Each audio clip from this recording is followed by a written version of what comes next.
جب جنرل قمر جاوید باجوہ کے لیے کعبے کے اندر خصوصی دروازہ کھولا گیا، جنرل باجوہ نے کیا دعا مانگی، احساسات کیا تھے؟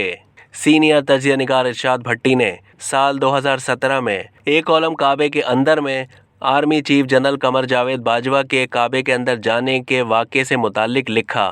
ارشاد بھٹی لکھتے ہیں کہ انہوں نے سپہ سالار جنرل قمر جاوید باجوہ سے وہ سوال پوچھ ہی لیا جو وہ ہر بار پوچھنا بھول جاتے تھے۔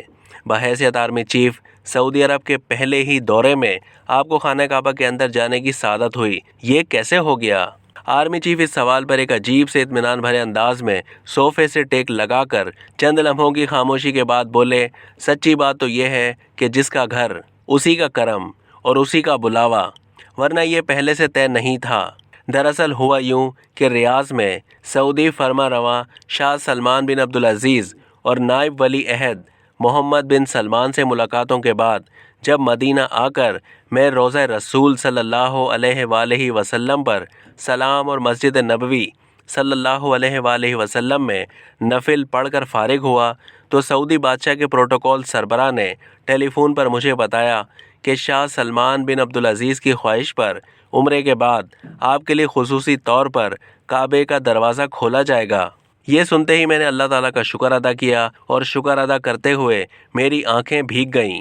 انہوں نے اپنی بات جاری رکھی اور کہا کہ خیر مدینہ منورہ سے مکہ مکرمہ پہنچ کر عمرہ کرنے، شاہی مہمان خانے میں آ کر احرام اتارنے، تھوڑی دیر آرام کرنے اور پھر عشاء کی نماز پڑھنے کے بعد سعودی شاہی فورس کا خصوصی دستہ ہمیں خانہ کعبہ کے دروازے تک لایا، جہاں سے میں اپنے وفد سمیت اللہ کے گھر کے اندر گیا۔ جنرل باجوہ جو ہی بات کرتے ہوئے رکے تو ارشاد بھٹی نے اگلا سوال کر دیا، کعبۃ اللہ میں جانے کے لیے جب آپ سیڑھیاں چڑھ رہے تھے تب کیا احساسات تھے؟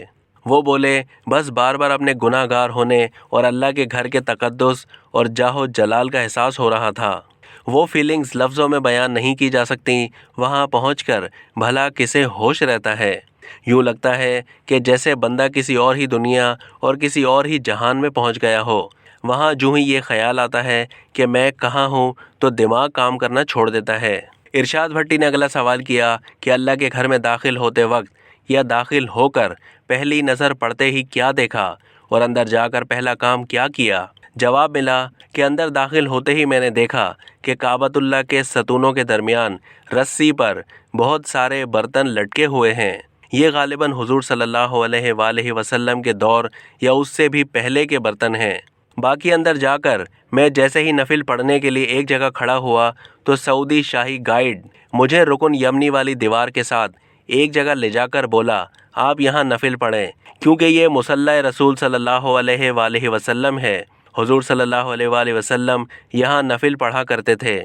میں نے پہلے وہاں نفل پڑھے، پھر کعبۃ اللہ میں گھوم کر چاروں طرف نفل پڑھے، اور پھر جب میں یہ دعا مانگنے میں مصروف تھا تو اللہ کا مجھ پر ایک اور کرم ہوا کہ میرے لیے کعبۃ اللہ کے اندر موجود توبہ کا دروازہ بھی کھول دیا گیا اور میں نے باقی دعائیں وہاں جا کر کیں۔